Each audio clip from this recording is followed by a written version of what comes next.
So what did they call you?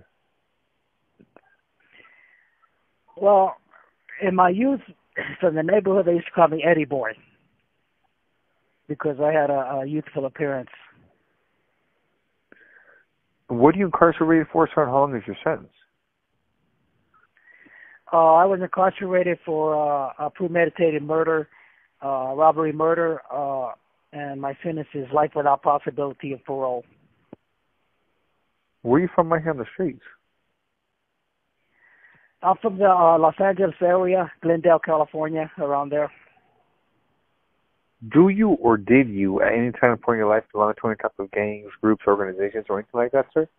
Yeah, I used to be from the 18th Street Gang, and from there I became an associate of the Mexican Mafia. Okay. When I came to prison, that is, I became an associate or an affiliate, whatever you want to call it. Out of necessity. Edward, I'm looking at your photos and I am completely blown away, man.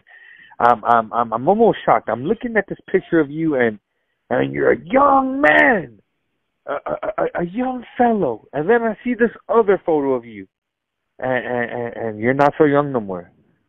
The years have passed. How old are you now? Right now, I'm 65.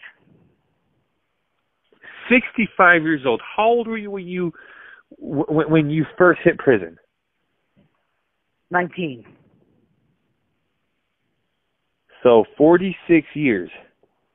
You have been in the system for 46 years. Yes, I lose count of the years now. It's been so many years. You have a beat, correct? Yeah. Yes, I have well, when I first came to prison, they only had A's and B numbers. So A's being probably belonging to the Cowboys and B's belonging to the next generation.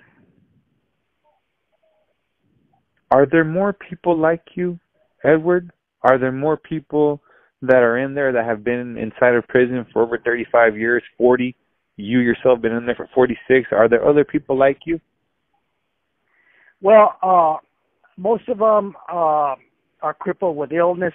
Some of them are crippled with mental illness, and others, most of them had died. So I'm one of the few that lived. I think there's maybe, on every yard I go to, there might be maybe 1 or 2 B numbers, maybe 3 at the most. Wow. So you've literally seen the California prison system from its very start, and you've seen it transform. You've seen these gangs come and go, start and evolve into the monsters that they are now. Right. When I came to prison, contact visits and a television was really new, and canteen. Those things were contact visits. Those were totally new to prison. I met old guys that were here when they didn't have all that. Were you guys allowed to smoke back then? Yes. As a matter of fact, the CDCR, well, it's called the CDC back then. They supplied the tobacco. You had free tobacco from them. Wow, fascinating. And you guys had weights back then too, right? Oh yeah. That was one of the main things you had to do when you first come to prison. You had to buff yourself out in order that people wouldn't, think that you were weak. Do you remember when they took the weights away and why? What was the reason behind it? Oh, actually, they took the weights away because somebody said that we would get too big and become a danger to society when we get out, like we were deadly weapons or something. So they removed the weights. And it was around, that's a good question. I have to go through my archives. It would have been around 1995, 1994. And were you ever around whenever they had those big time boxing matches? Yes. The Marines and the Coast Guard used to come in and fight against the prisoners in San Quentin, and epic battles. You know, of course, the prisoners always won. You know. Yeah. As a matter of fact, I wrote a short story about they had a guy called IW Champion, and he would get in the ring, and the first thing he would do, they put in sacrifice an inmate to him, and he'd knock him out, and everybody would just love it, and then he would go last, and the guy that came out from the Marines or wherever, he didn't know what he was getting himself into. You know, it was pandemonium. Wow. And describe the atmosphere. Like, were there people taking bets on this the side? This call and your telephone number will be monitored and recorded. Was there tension? Is there a specific fight that really sticks out in your mind that you remember? Oh no. In the ring, whoever was the best. You would respect him if he was white, black, or Mexican. If he could fight, and that's one thing that we learned to respect in prison. Was somebody powerful and good with their hands. You always have the utmost respect for. Violence is the most respectable getting tool in prison. Yeah, I was born in Texas, and originally it was I was in a middle class family, and it was in a white neighborhood in Texas. But eventually, the neighborhood, all the white flight, they all moved out because black people. The black men who came from the military during Korea and Vietnam, they got their GI loans, so they started buying houses in the neighborhood. So I remember the whites came around with a petition to keep the blacks out. Nobody was supposed to sell their home unless it was to a white person, but it didn't work.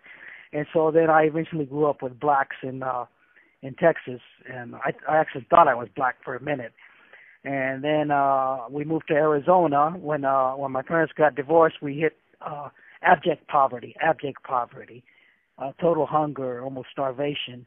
That was before they had welfare. And so we moved to Arizona, and I got in fights in school there. Well, I got in fights with the blacks because, you know, the first thing you do in school in the neighborhoods like that is you fight for respect. And then I fought in Arizona because I couldn't speak Spanish. And then it wasn't until I got into California that it was more of a mixed culture, and you know, I got into the Chicano culture in California, and that's when I finally fit in. And that's when I became acquainted with, I only got up to the 7th grade, and I noticed in school that all the tough guys had the prettiest girlfriends, you know, the toughest gang members, so that's where I wanted to go, you know, where they had the prettiest girls available. And so I only went to school just to hang out, you know, drink, get high, and talk to the girls. Would you be able to describe the gang culture back then? I mean, we're talking early 80s or late 70s?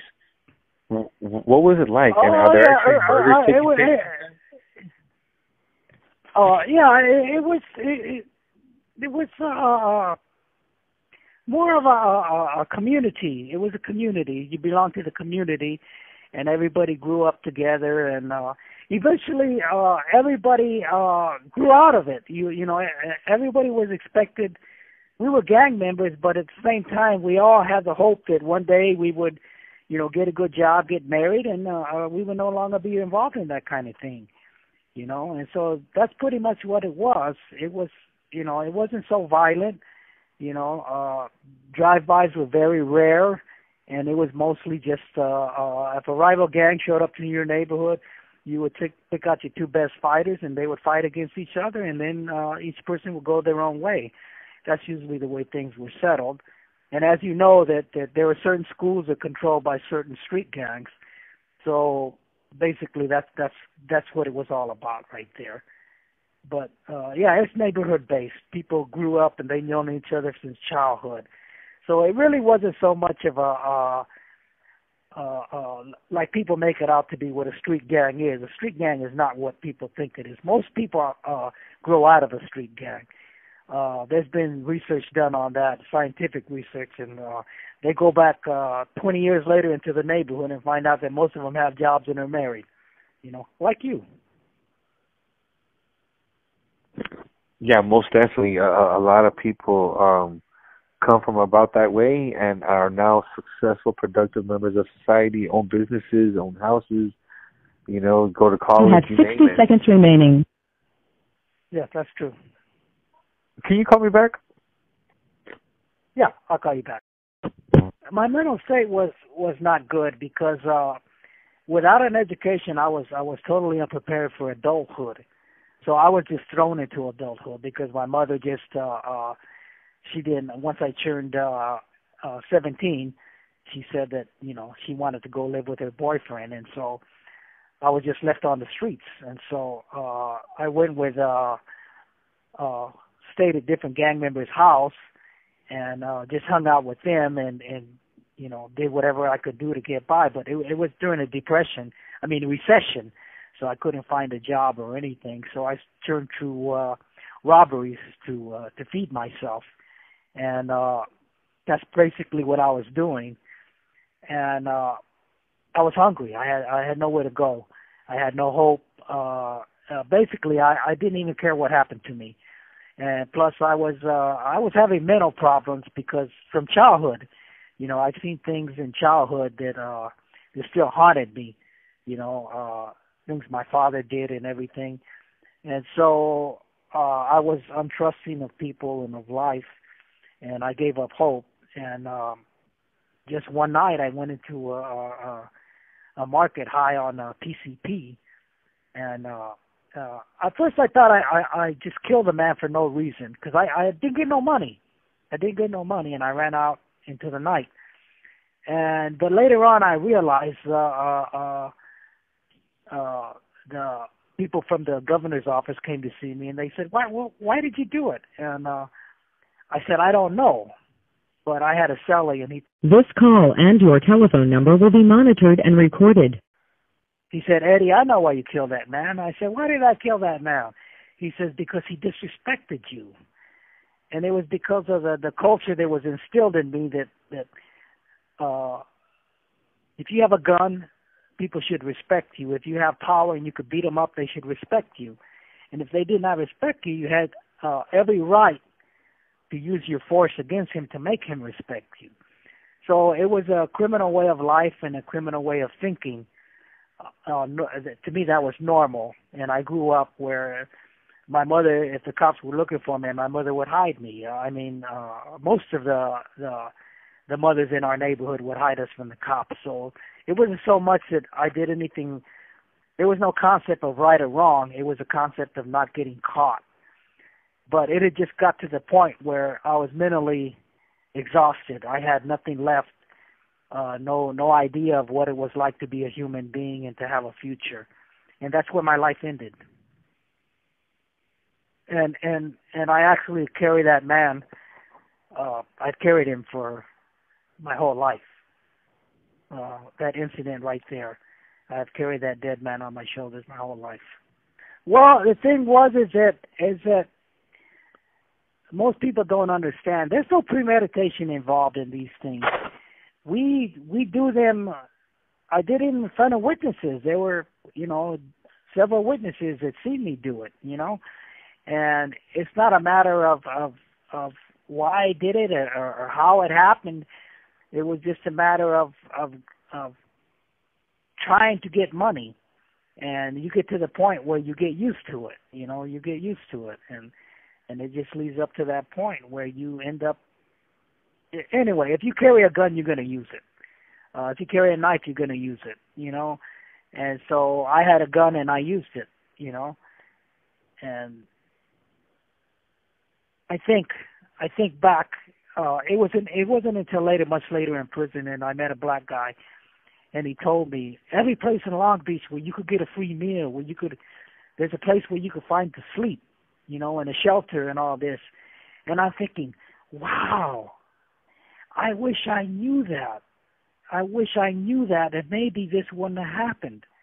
I wish I knew that. I wish I knew there was a place under a bridge where people were where I could go and sleep. And when you have no life skills, absolutely nothing, I could have become, when I was, 12 years old, I could have become a prostitute. I mean, I could have become anything, but instead I chose to become chose to use violence. You know. Well, I didn't even put up a defense. You know, I didn't even put up a defense. So I was facing the back then they had the gas chamber, and so my lawyer was intent on fighting against the death penalty, and I told him I don't want you to fight against the death penalty. You know, to me it was like I heard later that a lot of people said, well, we all knew he would end up this way, you know, and maybe I myself felt that I would end up that way, you know, but for some reason they didn't give me the gas chamber, you know, and more than likely I probably would have been one of them guys who refused to appeal my case, you know, and but it ended up being my salvation. Although I had a bad start when I first came to prison, it gave me the moment to find the human being in me. I finally found him. You have guilt. Of course, you have remorse and guilt, but you don't know what to do with it. You know, you want to change things, but you don't know how to change things. You want to be a normal person, but you're in a place where you're not allowed to be a normal person.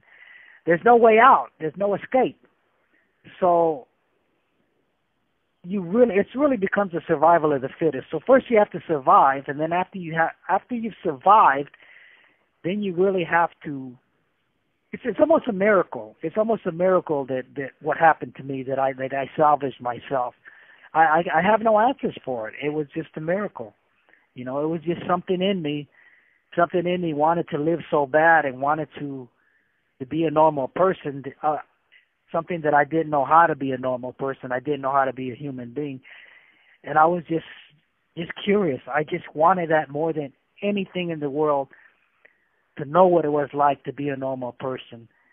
And even though I'm not able to be a normal person because I can't get a job, raise a family. As a matter of fact, I've never cohabitated with a woman. You know, never spent a night with a woman before I came to prison. Never paid a bill. Never owned a car. Before I came to prison, I never held more than $150 in my hand at one time. You know, and so I dreamt of those things. What it would be like. What would it be like to pay a light bill? What would it be like to love someone?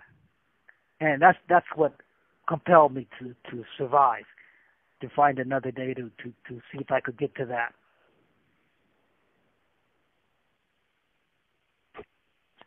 You're serving life without the possibility of parole, man, but you still have that hope, and don't lose it, man. There's a lot of laws changing, and you just never know, man. In the next 3 or 4 years, a lot of things might happen.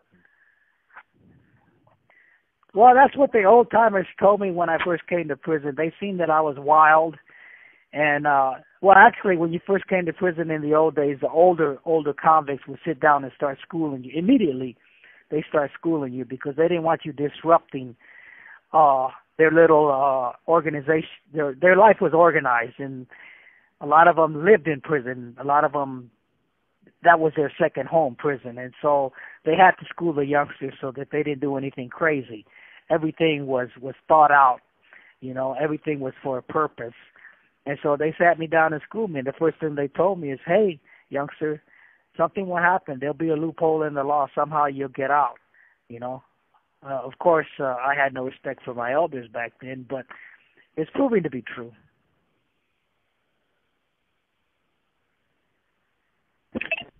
What was the first prison you landed at? I first landed, Chino was a reception center. And so I landed in Chino, and I think my first day out, I went to the gym, and I saw a guy get his head crushed with a weight. And I said, okay, this is where I'm at.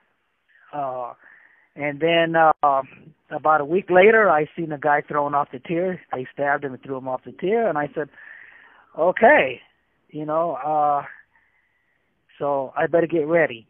you know. And so that was my first my first few months in prison that actually happened. Is it racially segregated back then? Well, there was a report done back then, and they said that the California prison system was one of the most racially segregated places on the face of the earth, and violently racially segregated. Where one time I walked into an area to grab a weight, and somebody grabbed me by the arm and says, "What are you doing?" I said, "I'm grabbing a weight to use." They said, No. That's not our area. You can't go there, you know. And I says, "Oh," you know. So right away I learned that where my areas were at, where I could go, where I could walk, you know. And one day I sat down at the wrong table, and they said, "Nope, you can't sit at the table with any blacks." And I saw a friend of mine had a cellie, and we were in the day room in Chino, and we're watching Soul Train. And he was sitting next to a black guy, and the black guy offered him a drink of his coffee, and he drank. And they came and told me when I was going back to my cell, "You can't go back to your cell." I said, "Why?" They said, "Just wait here." They didn't tell me what happened, and they went in there and stabbed my cellie 27 times. This call and your telephone number will be monitored and recorded. They stabbed him 27 times for drinking out of a cup of a black man. So then I knew right away that I was in hell.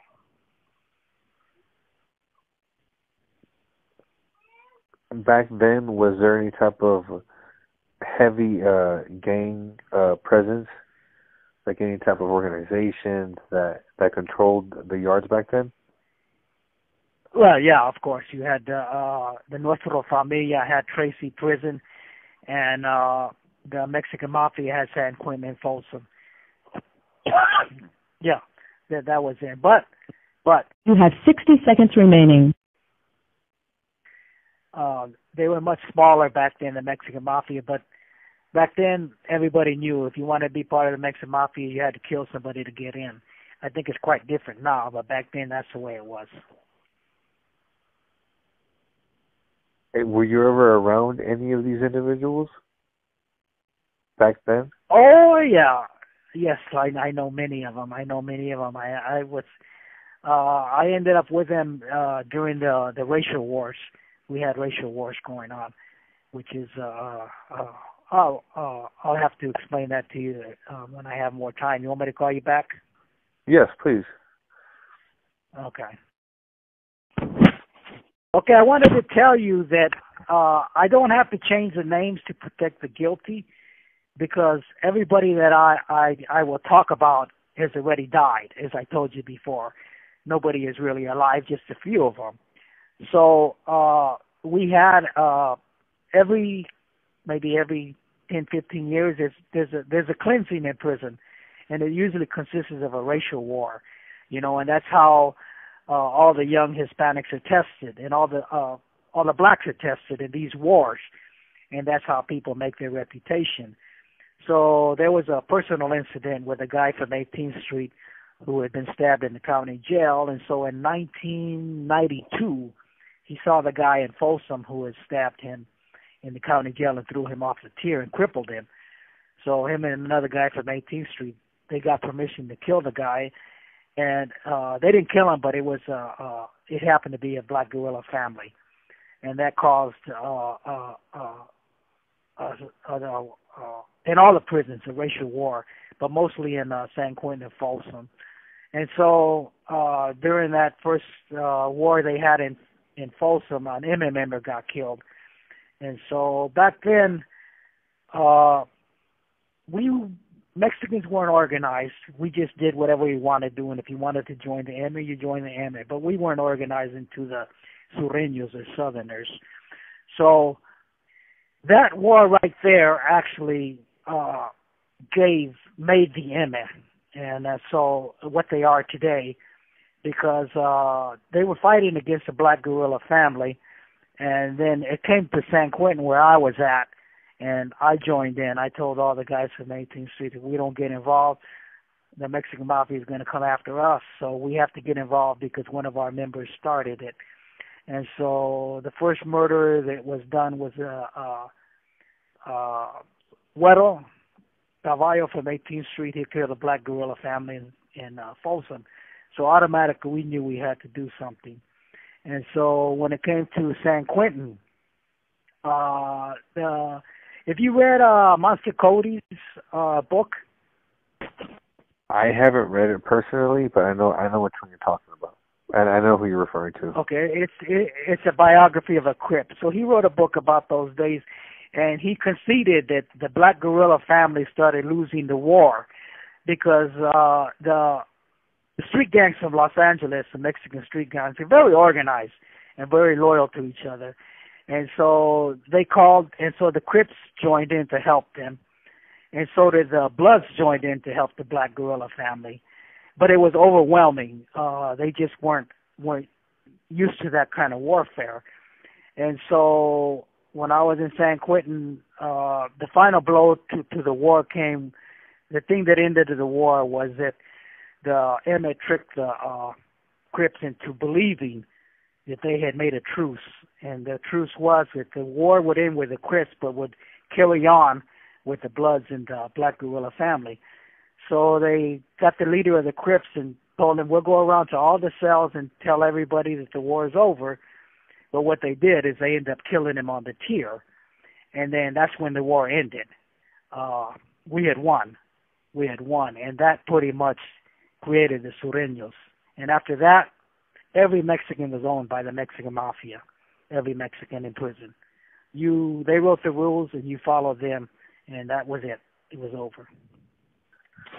Well, actually, the most smartest, most deadliest people that I met, of course, the Mexican Mafia are brutally deadly, but I met a lot of the Aryan Brotherhood, and they are very smart, deadly, and so the MF, they are just some of the most dangerous individuals on the face of the earth, and so I never wanted to join, but I was a good hitman for them. I think I got about maybe 9 stabbings under my belt, and I've only stabbed one Mexican. All the rest have been blacks, but I put in my work. In that war, in that racial war. And then after the racial war, I got cancer. So I was no longer able to my strength left me. I was no longer the fighter that I used to be. But I know them. I know them. And they respected me and I respected them. And I've never had problems with them.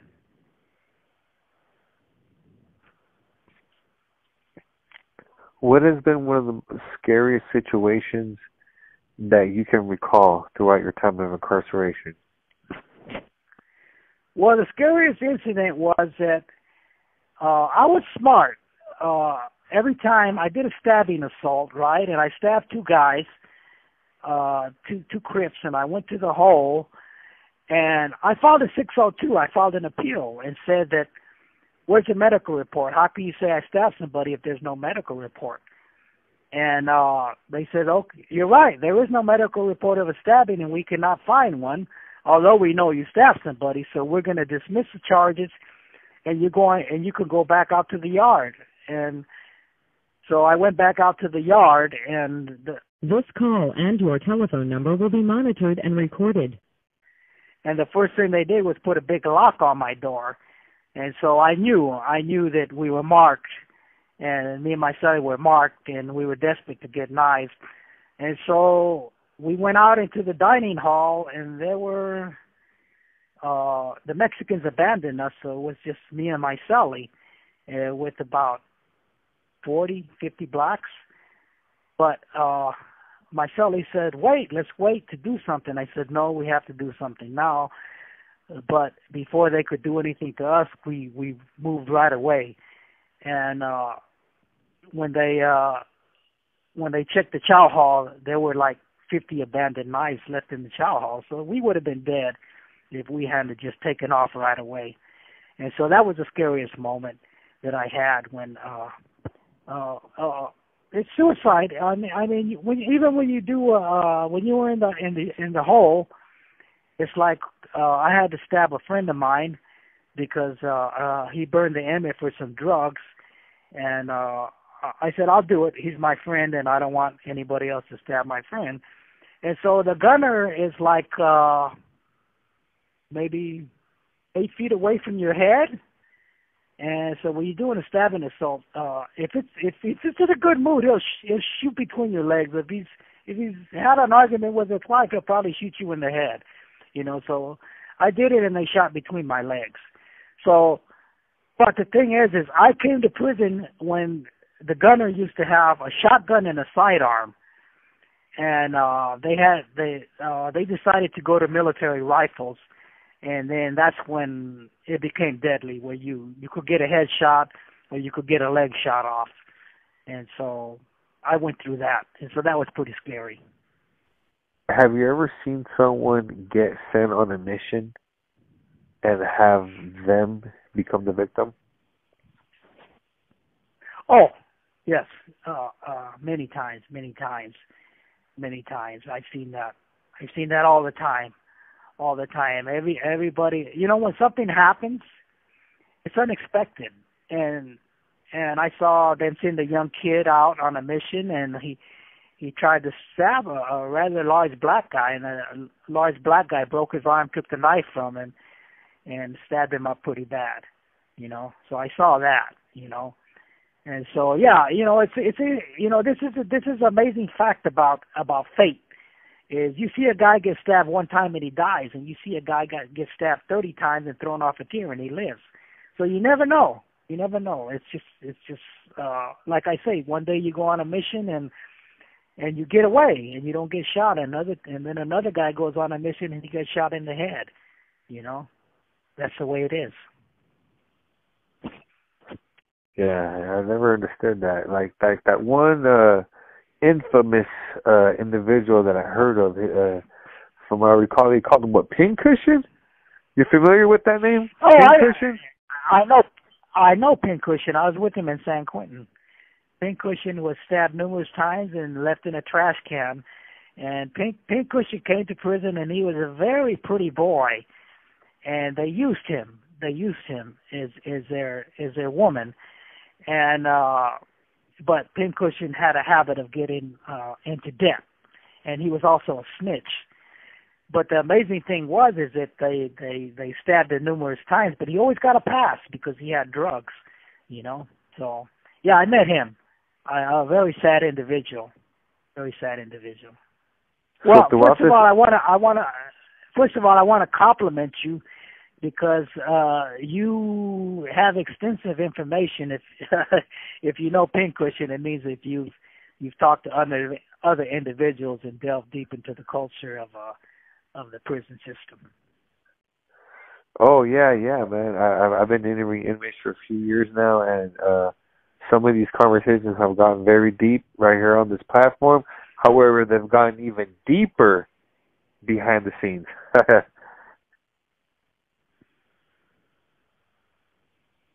Hello? Oh, I'm listening. I thought you had another question. Yeah, so throughout your time of incarceration, you've been inside 46 years. Have you seen people come and go? I'm talking murderers. Have you seen people literally carry out life sentences, 25 years alive, 25 years, and then come back? Well, it's very rare to see a lifer come back. They usually come back for something really stupid. And if you see a lifer come back, he's like the joke of the yard. Everybody thinks he's an idiot. But mostly you don't see lifers come back. You do see guys get out.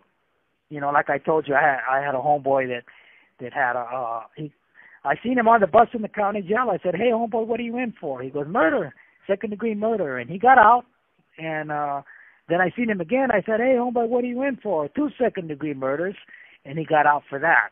You know, so they do get out. Only now, but the door's shut, and nobody was getting out. Absolutely nobody was getting out when the Republicans had the governor's office. and Governor Brown barely wanted to let people out, and so Schwarzenegger didn't let nobody out, except I think a cop. He let out a cop who killed a gang member, and so we were pretty much up against it until Newsom came in, and now finally you're starting to see people leave, but it's not like people think it is, that the board really puts people through the ringer. You have to learn a lot of things before, and they'll question you, and you better know what you're talking about, or they're not going to let you out. Back then, in those times, were they actually executing people? Oh yeah, I stayed up all night waiting. I didn't want them to execute Tukey. I mean, how can a guy, do all the things that he did? You have 60 seconds remaining. And they killed him. And once they killed him, we knew they weren't playing around. That they'll start killing. They'll kill people, even if you're rehabilitated. Oh yeah.